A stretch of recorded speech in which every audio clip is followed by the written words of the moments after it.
কখনো ডাকাতির সম্মুখীন হয়েছেন? হ্যাঁ, একবার হয়েছে। আমার গাড়ির হাওয়া ঢুকে গিয়েছিল আপনার ওই টাঙ্গাইল নাটিয়াপাড়া। আচ্ছা আচ্ছা।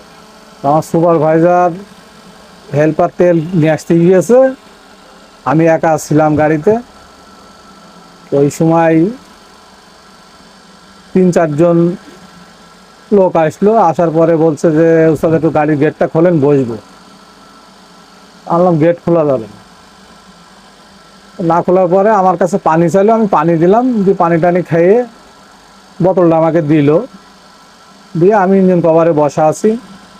ওরা গাড়ির সাইডে গিয়ে পিছনে ডাইন সাইডে চাকার ওখান দিয়ে উঠে শাটার দিয়ে ভিতরে ঢুকেছে।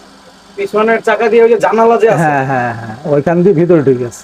এবার ভিতরে ঢুকে এসে আমাকে ধরেছে।